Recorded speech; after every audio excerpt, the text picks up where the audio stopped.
Amen. Wow.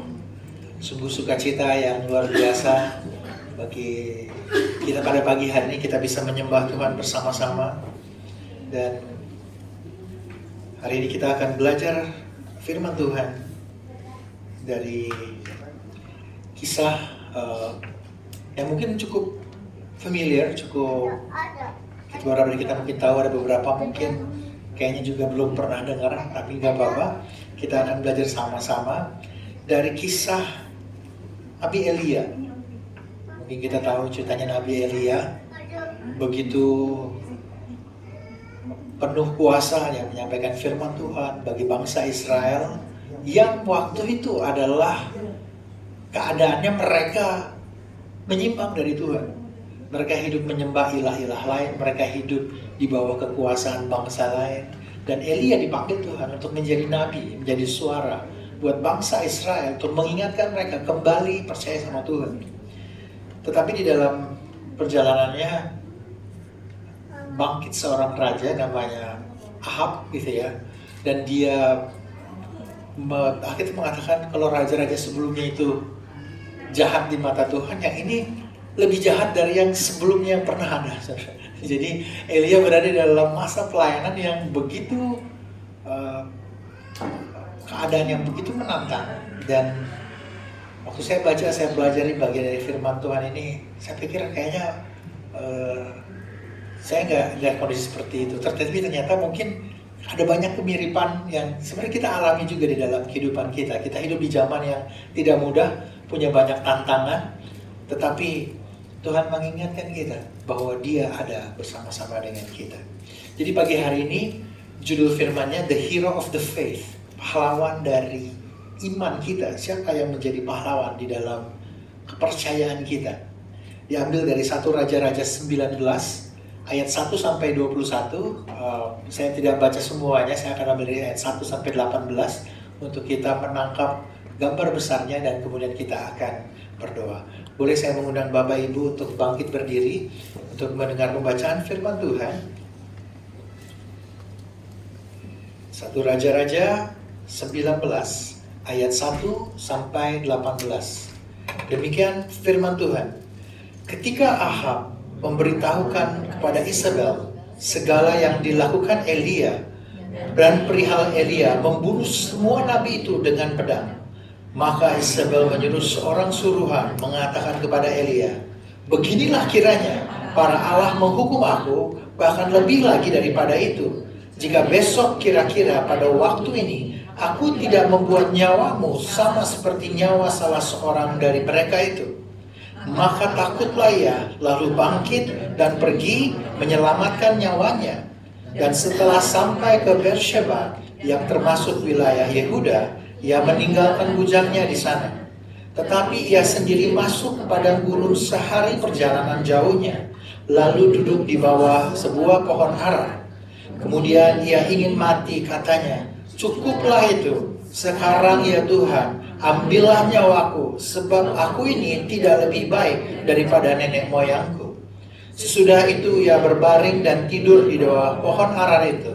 Tetapi tiba-tiba seorang malaikat menyentuh dia serta berkata kepadanya, bangunlah, makanlah.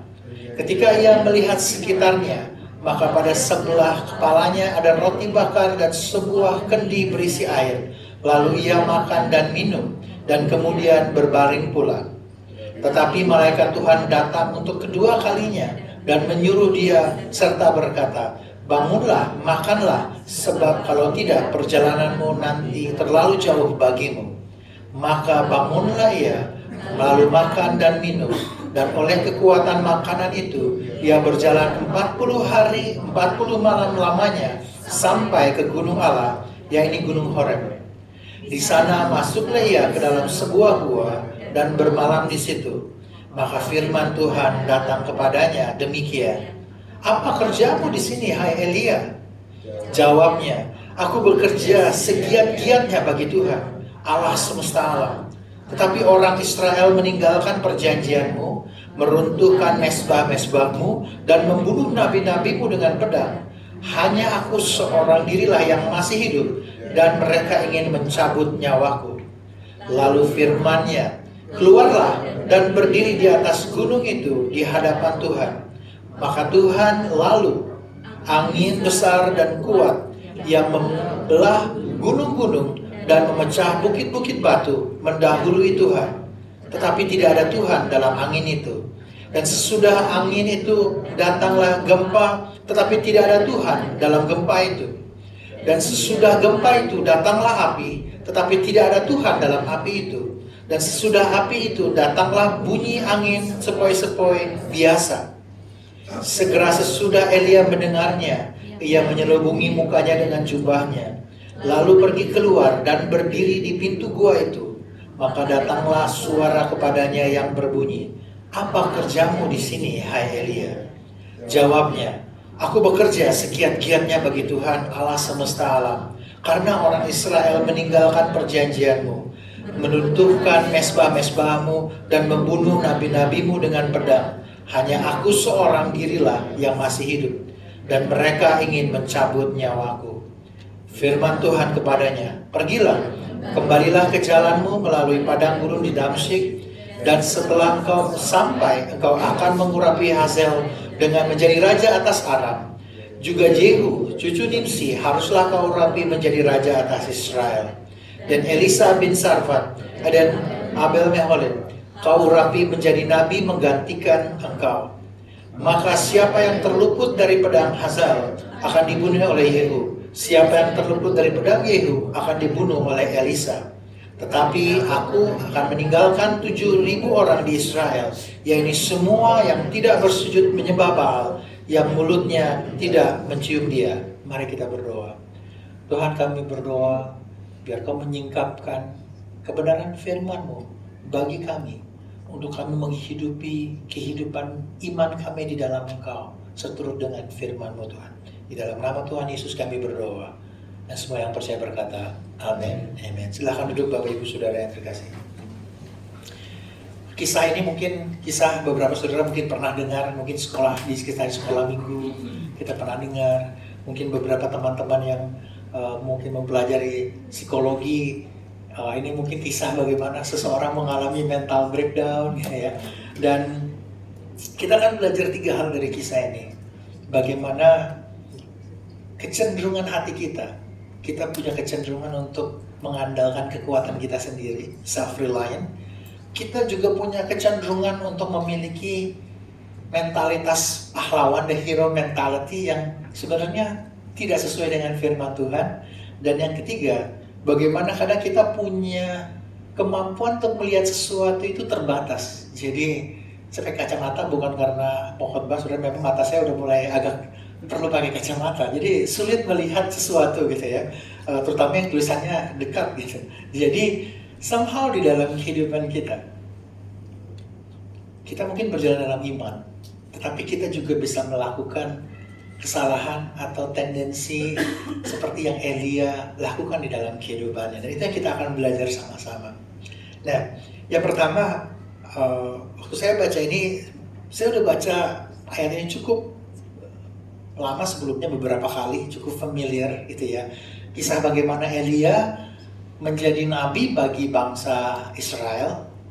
Waktu itu bangsa Israel sudah terpecah dua, jadi ada kerajaan di utara, ada kerajaan di selatan, dan sebagian raja-raja di Yehuda itu ada yang mengikuti Tuhan, ada yang tidak mengikuti Tuhan. Raja-raja yang di Israel, bangsa yang suku-suku yang lainnya itu semuanya melakukan hal yang jahat di mata Tuhan. Dan berkali-kali kalau saudara baca di 1 Raja-Raja itu saya, lalu ini menjadi raja sekian tahun, dia melakukan hal yang jahat di mata Tuhan. Dan itu kayaknya sesuatu yang terus berulang. Tapi waktu Ahab, itu dari semua raja yang jahat ini belum lebih jahat dari yang pernah ada sebelumnya gitu ya. Saudara bayangkan, dan kemudian dia menikah dengan Isabel, kalau sudah nanti baca selanjutnya, saya mendorong saudara baca kisah kalau 1 Raja-Raja ini cerita, jadi saudara harusnya nggak bosan gitu ya. Nah, dia begitu controlling, dia begitu menguasai dan begitu ingin sesuatu dan melakukannya dengan cara yang kasar dan tidak sesuai dengan kehendak Tuhan. Dan Ahab membawa bangsa Israel kepada penyembahan berhala, menyembah Baal. Mungkin saya kasih sedikit backgroundnya. Kalau kita hidup di Indonesia dengan mungkin kita banyak di Pulau Jawa gitu ya.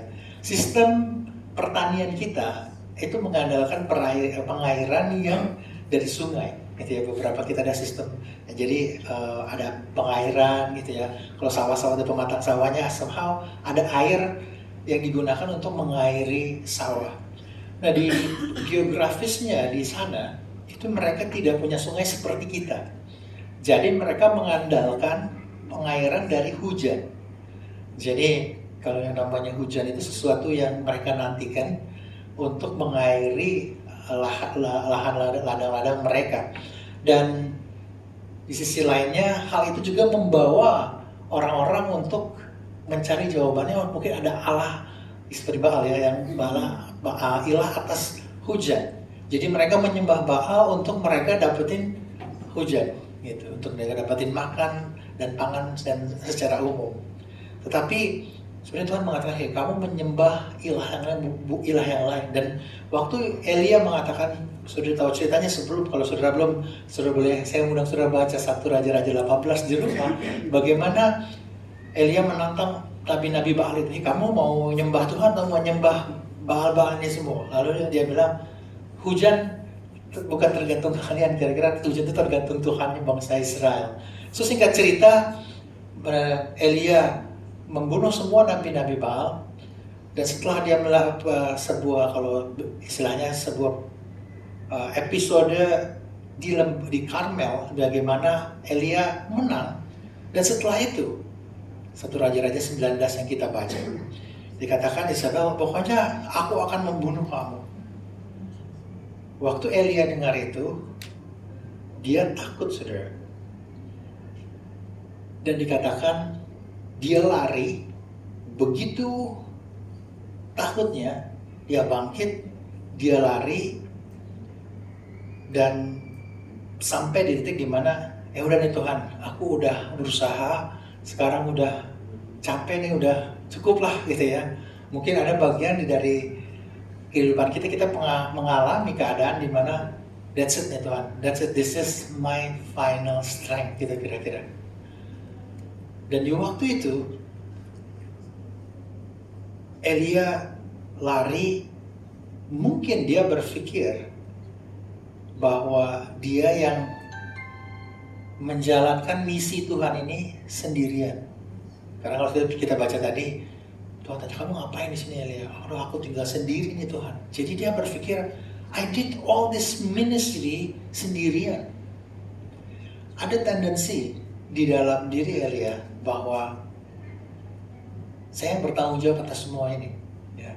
Kalau semuanya, kalau everything's happen is because of me, gitu kira-kira.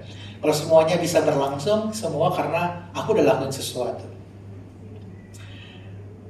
Waktu saya renungkan ini, saya pikir bukan cuma Elia. Kadang kita juga berpikir seperti Elia. Kalau saya nggak lakukan ini nggak akan jalan. Ya. Kalau saya nggak kerja, saya nggak kerjakan sesuatu mungkin di pekerjaan kita, di bisnis kita, well, this will not go on. It's all depends on me, all because of me. Sudah pernah kayak gitu? Karena kita berpikir kalau nggak ada saya, semuanya nggak jalan. Oke? Kurang lebih Elia berpikir kayak gitu. Kalau aku nggak lakukan ini tuh orang bangsa Israel udah nyembah berhala terus. Ada satu kondisi di 1 Raja-Raja ini, di mana penulisnya memberitahu kepada kita bahwa waktu dia dengar itu, dia bangkit dan dia lari. Nah, kalau kita nulis sesuatu hari ini kan bisa dicetak tebal kayak gitu ya, ganti beda warna, dikasih garis bawah, terus ganti font yang lebih gede gitu ya. Zaman waktu itu kan tidak seperti itu gitu ya. Jadi cara mereka menyampaikan sesuatu yang penting itu diulang, kemudian diberikan intensitas yang lainnya untuk kita menangkap, ini sesuatu yang penting. Jadi apa yang dilakukan Elia? Elia lari, mungkin dia berpikir, akulah yang membawa misi ini terjadi buat bangsa Israel. Tapi sebuah pemikiran yang salah. Dan bagaimana Tuhan menghadapi itu, saya pikir mungkin Tuhan, kamu gimana sih? Mungkin ya, kalau untung saya bukan Tuhan ya. Jadi saya bilang, ya, mungkin saya bilang, Elia gimana sih kamu? Baru kemarin loh, kamu udah lihat mujizat itu loh, segitu powerfulnya. Sekarang cuma kamu dengar besok ya, kalau kamu akan aku bunuh gitu kira-kira. Elia udah bangkit terus lari gitu ya. Aduh gimana sih kamu gitu. Mungkin kira kayak gitu. Masa kemarin udah lupa, baru kemarin loh gitu ya. Tapi Tuhan ternyata enggak gitu. Di kisah yang kita baca tadi, dia lari, dia ketiduran gitu ya. Malaikat Tuhan bangunin, oke. Disuruh bangun dan disuruh makan, saudara. Okay. Dan digunakan kata arise and eat. Okay. Kemudian di ayat 6-nya juga dikatakan dia bangun, dia minum, tapi dia tidur lagi. Gitu ya. Jadi dia bangkit, nggak lanjut, tapi dia makan, tapi dia tidur lagi. Jadi intensitasnya sekarang harusnya mau bangkit, lanjut gitu ya, tapi dia berhenti di situ. Kemudian dikatakan yang kedua kalinya, malaikat Tuhan datang, bangun dan makan, sebab perjalanan kamu begitu jauh. Kemudian yang terakhir kalinya dikatakan dia bangkit, dia makan, and then he go, gitu ya. So this is a contrast yang penulis Alkitab berusaha memberitahukan kepada kita.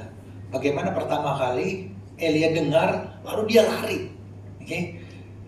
Tapi Tuhan menghampiri dia, bangkit, makan, ayo lanjutkan perjalanan kamu, gitu ya.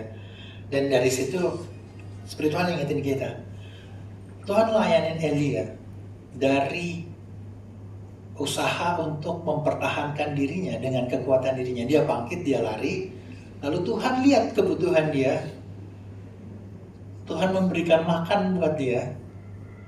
Yang tadinya lari dengan kekuatan dia, lari untuk menyelamatkan dirinya, sekarang Tuhan sudah mengatakan, kamu bangkit, kamu akan melanjutkan perjalanan dengan kekuatan yang dari Tuhan.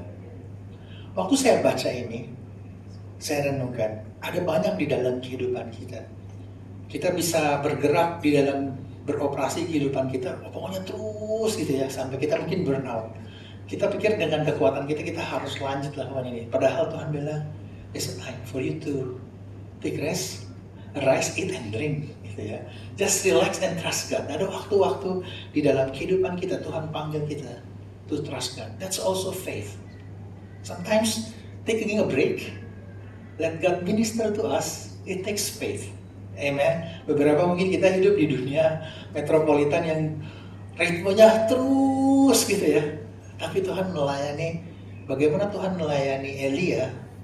Buat saya waktu saya baca ini,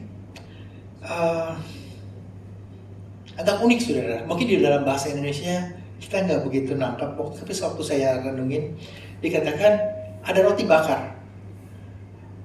Di dalam bahasa aslinya dan di dalam bahasa Inggris, saya mikirnya gini, a cake baked on a hot stones and a jar of water. Saya bayangin itu kira-kira Tuhan melayani Elia itu dimasakin sebenarnya. Kan bisa aja ya dikasihnya itu roti sama minum udah selesai. Tapi ini rotinya roti hangat gitu ya, fresh baked gitu. Jadi saudara kalau duduk di restoran itu, duduk makan itu, ini yang baru dimasak gitu loh, freshly cooked, freshly baked, and then dia makan, dia nikmatin. Dan ini saudara kalau kita baca, dia lagi lari di padang gurun. Saudara bisa bayangin seniat itu Tuhan kasih makanan buat Elia. Saudara bisa bayangin nggak? Artinya kalau waktu saya bangun, kalau kita mungkin di tengah-tengah versi orang-orang yang biasa jalannya ke gunung gitu ya, di tengah-tengah tempat tenda yang nggak ada listrik gitu, ada microwave di sana gitu. Kan aneh ya saudara ya, ada microwave dan ada makanan udah hangat di situ, oke? Okay? So segitu niatnya Tuhan menjawab kebutuhannya Elia yang lari, tapi dia siapin buat Elia begitu niat gitu ya. Dan ini mengingatkan saya bahwa cara Tuhan melayani kita, menyediakan bagi kita, itu komplit dan utuh. Seringkali kita melihat Tuhan melayani kita aspek-aspek yang rohani aja. Tuhan memberikan jawaban, memberikan kebutuhan buat hidup kita, aspek-aspek yang sifatnya mungkin spiritual atau mental gitu ya. Tapi Tuhan ingatin saya waktu saya baca, dan saya berharap ini mengingatkan kita bahwa Dia memberikan penyediaan bagi kita seluruh aspek hidup kita. Dari makannya, dan saudara baca nanti selanjutnya gitu ya. Bagaimana Dia Tuhan yang memberitakan kepada kita, I provide for your life completely. Kita bisa lakukan sesuatu, kita pikir kita yang lakukan, tapi sebenarnya Tuhan yang menyediakan. Our God is the complete provider for us. Waktu saya baca ini, saya renungin, saya mengucap syukur bahwa sungguh yang menyediakan kehidupan saya, kehidupan keluarga saya, anak-anak saya, itu Tuhan. Ada bagian yang saya pergi kerja, saya melakukan sesuatu, tapi sebenarnya pada akhirnya Tuhan yang memberikan penyediaan. Karena saya terbatas, tapi Tuhan tidak terbatas. Mungkin hari ini Tuhan bertanya sama kita, apakah kita mau terus berpura-pura bahwa kita yang kuat, gitu ya? Atau sebenarnya kita mau percaya bahwa Dia Tuhan yang kuat yang menyediakan bagi kita? We can pretend that we are doing good, we are doing everything right, tapi sebenarnya it's not bukan kekuatan kita, tetapi anugerah Tuhan. Jadi dari kisah ini, pertama Tuhan menjawab Elia bahwa aku memberikan penyediaan bagi kamu. Hidup kamu tidak ditopang oleh kekuatan kamu, hidup kamu ditopang oleh aku. Biar hari ini Tuhan mengingatkan kita, apa yang kita hadapi dalam kehidupan kita, kita ditopang oleh penyediaan yang dari Tuhan. Yang kedua, Elia juga disingkapkan di dalam pelayanannya, bahwa dia punya mentality atau cara berpikir bahwa dia yang berjasa, dia yang paling lakukan sesuatu. Waktu Tuhan tanya dia, kamu ngapain di sini? Bahasa Indonesianya, apa kerjamu di sini, hai Elia? Mungkin ini harusnya penting terjemahnya orang Batak gitu ya. Apa kerjamu di sini? Ya, artinya kamu ngapain sih di sini gitu ya? Kamu lagi ngapain gitu? Dan saudara, kalau saudara baca 2 kali itu jawabannya sama. Okay? Ini kalau teman-teman di sini ada yang guru gitu ya. Kalau kemarin ujian, pertanyaan ini jawabannya segitu panjang dan nilainya 0, besok keluar pertanyaan yang sama, terus jawabannya masih sama persis, dan kita berharap dapat angkanya 10, kita sih just out of the mind, betul nggak? Right? Jadi Tuhan tanya Elia, kamu ngapain di sini? Elia kasih jawaban 2 kali, sama persis. Dan Tuhan gak berhenti, udah tahu lah gue mau ngomong apa, udah cukup, situ aja, enough. Kalimat selanjutnya, tapi Tuhan kasih Elia untuk bilang, Tuhan, aku kayak gini loh. Kalau kita renungkan gitu ya, jadi Elia, saya nggak tahu apakah dia udah bingung mau cari jawaban yang lain, atau dia pikir this is the most right answer, dan dia mungkin berpikir, Tuhan kamu nggak denger ya, this is what I mean gitu. Dan saya percaya Tuhan gak gini, coba diulang tuh jawaban kamu, apa aku lupa gitu. Kan enggak ya, saya yakin Tuhan tidak mengulang karena dia lupa, tapi Tuhan mengulang untuk mengingatkan Elia, it's not you the one who make it happen. Dikatakan, aku ini udah begitu jealous, begitu dalam ininya jealous, dalam arti aku giat, karena kata jealous itu passionate, tapi juga bukan cuma begitu semangat, tapi ini berapi-api melakukan sesuatu yang dari Tuhan, yang kelihatannya susah, tapi aku udah lakuin. Dan dia bilang, aku udah gini, yang lain enggak Tuhan, cuma tinggal aku dan aku sendirian. Versi Jakartanya, gue udah lakuin semuanya, yang lain enggak, cuma gue dan gue sendiri yang lakuin itu Tuhan. Itu kira-kira. Ditanya 2 kali, jawabannya sama, sebenarnya jawaban Elia menyingkapkan kepada kita kondisi di dalam diri kita, di dalam banyak hal. Kita punya kecenderungan untuk berpikir bahwa kita yang berjasa di dalam iman kita. The hero of the faith is because I believe God, I trust God, I've done this, aku beriman, aku percaya dan aku percaya banget dan itu terjadi. Yes, betul. Saudara pernah beriman sesuatu dan Tuhan jawab. Haleluya, puji Tuhan, amen. Tapi kalau kita berpikir Tuhan jawab karena iman kita cukup kuat, iman kita cukup besar, we just miss the whole point. Dan di sini waktu Elia ditanya 2 kali, jawabannya sama, menyingkapkan kepada kita, we are not the hero. Tuhan bilang, I am actually the hero. I'm the one who taking care of you. Elia bilang, aku udah kerja segiat-giatnya, aku udah lakukan ini, aku gitu ya. Tapi lalu Tuhan jawab itu juga nggak gini, aduh Elia jawaban pertama udah salah, udah cukup gak usah diulang gitu ya. Tapi enggak, Tuhan dengan sabar, Tuhan melayani Elia, dan kira-kira Tuhan kasih tahu, hey, your ministry is not because you are powerful enough. Your ministry because I am with you. Pelayanan seorang nabi di Alkitab sebenarnya practically dia menyampaikan apa yang Tuhan bilang sama dia. Dia menyampaikan apa yang Tuhan kasih di mulutnya buat bangsa Israel. Sebagian perkataan Tuhan itu enak, yang orang Israel perlu dengar, tapi di zamannya Elia sebagian besar itu nggak enak, karena kamu harus bertobat, ya. Kamu harus berubah, kamu harus berbalik dari dirinya kamu. Dan Tuhan mengingatkan kembali bahwa, hey, I am the hero, and I am with you, and my word is still with you. Waktu saya baca ini, saya renungin kembali, Elia di dalam perjalanannya itu mengalami mujizat Tuhan yang luar biasa.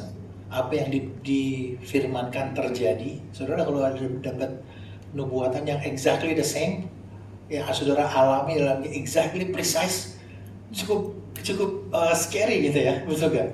Right? Tapi di sini dikatakan bagaimana Tuhan melayani Elia adalah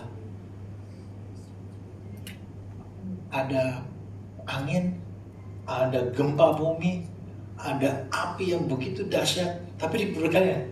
Tapi Tuhan gak ada di situ. Tuhan gak ada di situ. Lalu yang terakhir dikatakan setelah itu lewat semuanya, setelah itu semua, lalu Tuhan berbisik kira-kira gitu. There's a gentle whisper. Mungkin Elia ngomong 2 kali. Nada yang pertama, ya Tuhan saya lagi gini-gini. Dia mungkin ditanya lagi, dijawab yang kedua, mungkin nadanya udah naik 1 oktav gitu ya. Saya udah gini Tuhan, gitu ya. Mungkin Tuhan bisa jawab, iya nih lewat semua the wind and then. Kayak saya ingat dulu, kita suka bercanda. Oke, kita dulu masih banyak anak-anak. Para ibu-ibu ada di sini juga, gitu ya. Ada mungkin para ibu-ibu di sini yang hei kamu jangan gitu ya, stop gitu ya. Terus ada stop, itu nadanya udah di oktav yang terakhir gitu ya. Oke. Saya sama anak-anak tuh suka bercanda dulu nggak cuma ibu-ibu ya, saya juga ada waktu-waktu yang kayaknya mau meledak gitu. Ngomong ini kayaknya nggak ngerti-ngerti juga gitu kan. Ada satu anak kasih joke dan kita ketawa sama-sama. So di dalam satu diskusi, ibunya udah emosi gitu, anaknya, Mom, please, I'm scared, please don't get mad at me, gitu, jangan marah lu, aku takut, gitu. Ibunya udah marahin gitu, saya, Mom, please, don't yell at me, tolong jangan teriak sama aku. Lalu ibunya, aku nggak teriakin kamu, gitu. Jadi tanpa kita sadar mungkin kehidupan kita gitu sama Tuhan. Tapi Tuhan begitu sabar sama Elia. Dia tidak pakai semuanya itu. Lalu kita mengadakan, lalu Tuhan berbicara, dan God speak. Ini mengingatkan saya bahwa Dia bicara sama kita. From a simple things of our life, Dia speak to us. Mungkin kita pengen jawaban Tuhan spektakuler. Cara Tuhan bekerja sama kita spektakuler. Mungkin Elia udah terbiasa looking at spirit semuanya spektakuler. Tapi waktu hal yang sederhana datang sama dia miss it. Dan penulis satu raja-raja ini menggunakan, hey, God is speaking to you. God is speaking to you. And he said this, and he said this. Dia bilang gini. Itu kasih tahu pertama dia the ultimate heroes in our life. And dia lakukan itu as an ultimate hero in our story, even through the simple things in our life. Tidak semuanya kelihatannya spektakuler, kelihatannya wah banget. Tapi ada waktu-waktu kadang jawaban Tuhan sesederhana. Sekarang kita mungkin ditanya, hidupnya gimana? Hidupnya pas-pasan gitu ya. Pas harus bayar, ada uangnya, sederhana gitu ya. Pas lagi mau makan siang, udah gak ada uang, tiba-tiba ada yang ketemu makan siangnya gitu ya. Oke. Pernah kayak gitu saudara? Oke. Well, it might be looks, ya biasa aja gitu ya. Tapi saya mau bilang sama saudara, it might be the case kayak Tuhan siapin kita makan kayak buat Elia, roti panas yang baru dipanggang gitu ya, di tengah padang gurun saudara. Gitu juga Tuhan provide buat kehidupan kita. He is the hero. Karena kita mau lihatnya dia all the big things, tapi sebenarnya dia is the hero in the small things that we have in our life. Aku ingat waktu saya suka main sama barang elektronik gitu ya, kadang barang rusak dibetulin, yang nggak rusak ya yang nggak dibongkar jadi rusak sih, yang nggak rusak dibetulin gitu. Nah satu waktu saya punya kalkulator yang udah pakai cukup lama, tulisannya udah nggak kebaca gitu ininya. Lalu saya bongkar, saya amplas, terus saya cat, terus ditulisin satu-satu ininya gitu ya. Saya ingat dulu anak aku masih umur mungkin 5 tahun atau 6 tahun. Kan semuanya udah dibongkar partnya. Dad, I want to help you. Oke. Terus mulai, tunggu, jangan dibongkar. Oke. So, nanti ya. So, terus singkat cerita, ya kita bareng-bareng. Oke, saya kasih ini ya, kita lapin bareng-bareng. Jadi keysnya tuh dilapin satu-satu, terus kita pasang gitu ya. Oke, ini taruhnya di sini ya, taruh satu di sini. Kadang ada hurufnya terbalik gitu kan, lalu saya balikin gitu satu-satu, terus pasang bautnya terakhir kan. Dad, I want to do it, I can do it, you know. Oke, terus ya. Jadi dia mulai pasang bautnya. Ada beberapa saudara kalau kita nggak sabar itu bautnya masuknya miring gitu kan. Oke, stop ya, diulang lagi dari atas harus masuk gitu. Terus karena warnanya kita semprot itu warna. Dulu saya suka Transformer, jadi warna kuning, ungu gitu ya, warna kayak film Transformer. Waktu selesai jadi gitu, so cool gitu ya. Karena saya ngajar, jadi ada murid-murid yang datang, besar, can I borrow your calculator? Karena warnanya kan unik gitu kan. Kalau ada anak saya bilang, hey you know, I did that. Aku yang bikin itu loh. Di satu sisi iya juga dia berpartisipasi, tetapi the biggest part is not because she did it, it's because I did it and then I let her do it, gitu ya. Sebenarnya dia kalau Tuhan mau kerjain anything dalam hidup kita, tanpa partisipasi kita itu juga bisa. Tapi dia mau involve kita, dia mau ingetin kita, he is the hero. Yang kita lakuin mungkin minimal banget, mungkin kita mess up. Justru kalau kita lakuin sendiri, kita mess up. Justru Tuhan have to fix it all the time, gitu ya. Dan sebegitu baiknya Tuhan sama kita, dia kasih tahu kita, he is the ultimate hero dalam kehidupan kita. Waktu kita berani percaya kepada Tuhan, mungkin kita kayak Elia, kita menerima kebaikan Tuhan, tapi semua karena karya Tuhan, bukan karena kita punya iman cukup besar. Amen.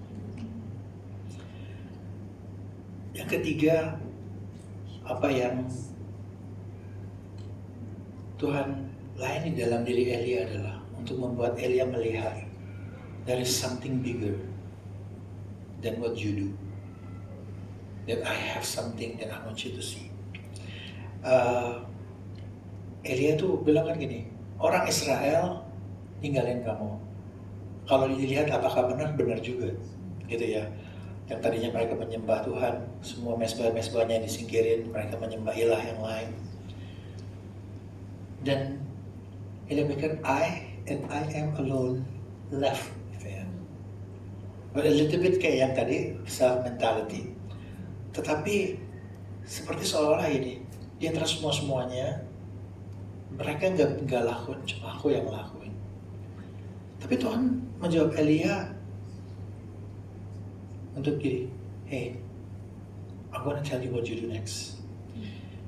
Dan apa yang Tuhan panggil Elia untuk Elia lakukan adalah, kamu akan bangkit, you go and return your way. Tadi bilang dia arise and run away. Sekarang Tuhan panggil, go in the way that I called you to go. Then you shall anoint, you shall anoint, you shall anoint, you shall anoint. Salah satu tanggung jawab yang dilakukan dan hanya Nabi yang lakukan adalah mengurapi raja. Dan dengan kata lain sebenarnya Tuhan bilang, hey, I'm gonna call you back to the calling that I have for you, to keep doing what I called you to do. Dan Tuhan seperti bilang sama Elia, kamu pikir pelayanan kamu udah selesai, it's over. Gitu. Karena dia lari, kalau saya baca di petanya, gitu ya, itu lari ke selatan jauh banget, masuk ke padang gurun, ke Gunung Horeb itu cukup jauh di selatan. Makanya 40 hari 40 malam. Seperti seolah-olah pokoknya dia lari sejauh-jauhnya, begitu ya. Tetapi Tuhan menjumpai Elia, Tuhan panggil dia balik di dalam pelayanan. Kenapa saya bilang Elia pandangannya nggak jauh? Karena begitu dia intimidasi, dia lari.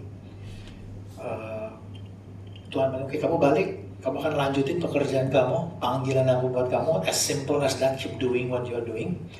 Dan Tuhan bilang sama dia, aku masih punya loh di Israel 7.000 orang yang tidak pernah menyembah Baal. Waktu saya baca, saya renungin ini, bangsa Israel nggak banyak-banyak amat, well, maybe berapa juta gitu ya. 7.000 orang yang tidak pernah menyembah Baal. Mungkin juga nggak tersembunyi banget.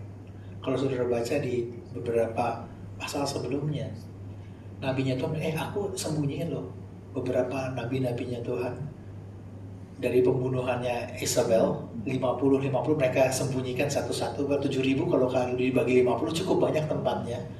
Mungkin Elia nggak kepikir, udah mungkin gak ada lagi yang lain. Mungkin somehow ada, cuma Elia begitu fokus kepada dirinya, dia tidak bisa melihat gambar besar yang Tuhan lakukan bagi bangsa Israel. That's maybe the challenge buat kita. Kadang kita terlalu fokus sama diri kita, sehingga kita beriman hanya untuk diri kita. Sehingga kita beriman hanya untuk kebutuhan kita. Sehingga kita percaya sesuatu untuk skup yang segitu aja.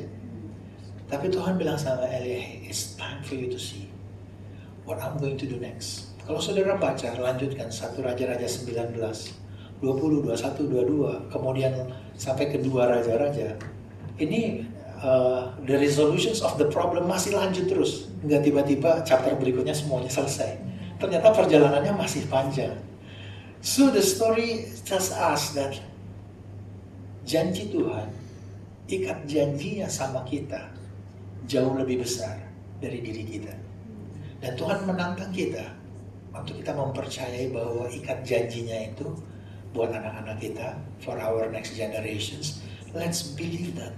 Mari kita percaya itu. Mungkin kita lewatnya sendiri, tapi Tuhan kasih tahu sama kita, you're not going to go through it sendiri. You're going to go through it with my people. Sebuah challenge untuk kita keluar, melihat fokus kepada diri kita dan melihat kepada Tuhan. I just want to share this. kemarin ini ikut build saudara di hari terakhir. Oke,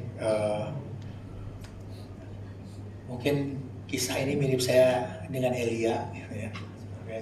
Setelah conference selesai, balik ke hotel, lalu ada teman Pastor Clement namanya, dia bilang, "Hey, where are you going? Going back to hotel? No, no need. Okay, let's hang out with me." Oh iya, gitu ya. Ayo jalan sama aku. Gitu. Where? Durian. Gitu ya. Jadi suruh pergi ke kalau Elia dimasakin roti hangat panas. Kalau saya Tuhan kasih kami itu durian musangking. Oke. Dan mereka pemakan durian yang luar biasa, jadi ada teman makan gitu ya. Jadi no, this one musangking, this one yang udang merah, makanya sebenarnya di sana gitu ya. Ini agak rohani dikit. Jadi waktu saya pikir udah selesai, mau ngapain ya, mau jalan kemana gitu kan. Tapi ternyata it's a simple things ya Tuhan provide buat kami berdua. Ayo kita makan. Oke. Lalu waktu jalan keluar, Pastor Jonathan juga lagi jalan keluar, mau balik ke Penang ya. Mereka Pastor Jonathan yang di tengah-tengah ya. Dan mau balik ke Penang nyetir pas sengaja. Where you going? Eat durian. Oke, I'll join you guys. Oke. Jadi akhirnya kita duduk makan durian rame-rame saudara. Jadi bisa duriannya banyak lah ya. Saya melihat bagaimana even the simple things. Waktu saya pikir, saya mau ngapain? Mau jalan kemana? Ternyata Tuhan give someone, let's eat durian. Mungkin sesederhana makan durian. Dan uang saya nggak laku di sana karena mereka lebih gesit gitu ya. Ternyata QR di Indonesia bisa pakai buat bayar saudara. Jadi setiap kali di sana ada cash, nggak ada cash, lalu pakai QR gitu ya. Tapi di situ saya merasa bagaimana Tuhan memberikan orang-orang yang mungkin simple, tapi saya bilang sama saya, mau bingung makan durian di mana, ini udah Kak Tuhan kasih orang teman yang tahu makan durian yang enak di mana. Kelihatan di pinggir jalan kan saudara. Dan ya itu tempat yang enak gitu ya. Misalnya makan durian di mana? Di sini yang enak gitu ya, di pinggir jalan. Jadi kita menikmati. Buat saya it's maybe simple, tapi that's how God provide. Dan saya mengucap syukur. Dan waktu kami ngobrol, saudara kalau ngobrol bukan, gerejanya kayak gimana, berapa besar pelayanan ya. Kita ngobrol how's our family, how's our children, how's your life. Bagaimana kita encourage satu sama lain. Lalu saya dibawa ajak ke rumahnya saudara. Ya unik ya, maksudnya kalau di sana kita lihat pagarnya itu, kalau kita pagar di sana pagarnya plus ada pintunya kecil lagi nih, pagar depannya. Jadi ada, it's unik. Saya tinggal di Malaysia, di KL. Dan saya lihat bagaimana Tuhan memberikan it's a simple durian time sama mereka, tapi sesuatu yang menurut aku it's blessed me. And that's how God provide. God show that He is mighty and powerful di dalam kehidupan kita. I want to end with this. Di dalam perjalanan kita bisa mengandalkan kekuatan kita. Kita pikir kita yang ngelakuin. Seperti Elia pikir, I've done this, aku begitu passionate. Tapi Tuhan bilang, no, I actually don't want to provide for you. Dan biar ini mengingatkan kita, apapun tantangan kita, mungkin udah selesai, kita lewatin hal yang besar, lalu kita menghadapi yang mungkin biasa aja, tapi Tuhan ingatin kita, Dia yang nyediain kita. Kita mungkin bisa lakukan sesuatu, yes, Tuhan pakai kita, tapi pada akhirnya bukan kita sebenarnya yang jadi hero. Ada waktu-waktu di mana kita pikir, Tuhan, I already end of my strength. That's okay, because kita nggak bisa jadi hero, cuma Tuhan yang bisa jadi hero. Dan ada hal-hal di mana seringkali mungkin kita believing God is too small, terlalu kecil scope-nya. Tuhan ajak kita untuk melihat, I have something bigger for you. I want you to look at me, that I'm gonna keep my promise for you. Beberapa dari saudara mungkin di tempat ini punya berdoa, merindukan ada keluarga saudara ngalami terobosan. Mungkin terobosan di dalam hubungan saudara. Tuhan ingetin bahwa let's believe that. Don't just believe, okay, I'll just get my needs answered, tapi God asks us to believe for something bigger than just for ourselves.